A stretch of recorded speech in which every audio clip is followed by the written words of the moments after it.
Salutare la toți, sunteți pe canalul Aliscar Parking și atât o să facem un videoclip cu bicicleta asta noua mea și o să vă fac așa un tur să vedem ce-mi place și ce nu-mi place. Hai să vedem. În primul rând are un schimbător de la RevoShift cu 6 drepte. Nu știu dacă s-ar localiza aici. Cu 6 drepte e pe întâi, acum nu-l dau eu. Chiar așa. Nu dai așa. I-am dat și așa. Da, acum am dat și drifturi și tot. Bun, hai ca să începem. Deci fii atent.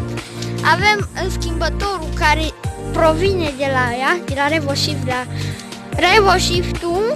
Nu e de la altă firmă asta, că e tot una, firma aia. Tot de la... Gen, da, ați înțeles, da? Nu vă interesează firma. Tot schimbătorul ăsta cu până acolo are tot firma aceasta de la Shamdeu. Bun, are două de astea, dacă se localizează, două de astea, rotițe, o de asta și na, frânele performante, frate. Nu am avut niciodată ce să zic despre ele. Deci fiți atenți. Foarte mega bune. V-am arătat-o pe spate, acum pe față. Deci merg extraordinar.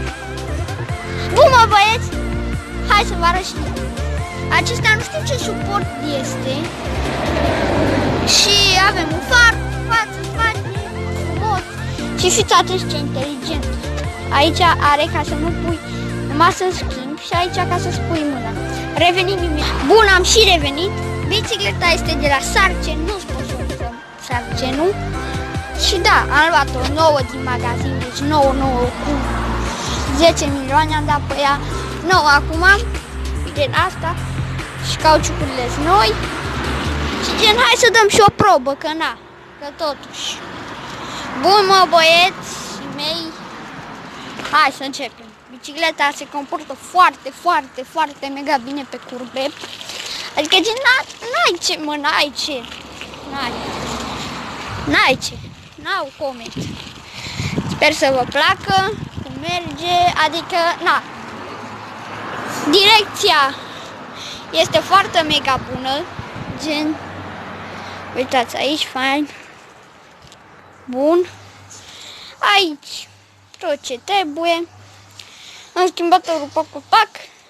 Iarna o să fie foarte bine dacă aveți bicicletă cu un schimbător. Iarna, hai să-mi bag piciorul. Deci așa bine merge, Doamne feri, disc nou. Păi dacă am luat o nouă, cum să nu fie nouă? Tot e nou pe ea. E nouă din magazin, 10 milioane am dat pe ea, 10 jumate. E nouă, tot are nou pe ea.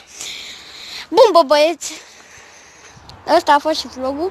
Dacă vă recomand să vă luați bicicletă cu un schimbător, pentru că pentru profesioniști merge și tare, da? Iarna pe zăpadă, dacă sunteți pe zăpadă, are niște cauciucuri foarte bune și trage foarte bine pe întâia, a doua, putea vrei voi. Bun, bă băieți, ăsta a fost și videoclipul de astăzi. Noi ne vedem în videoclipul următor. Pa, pa!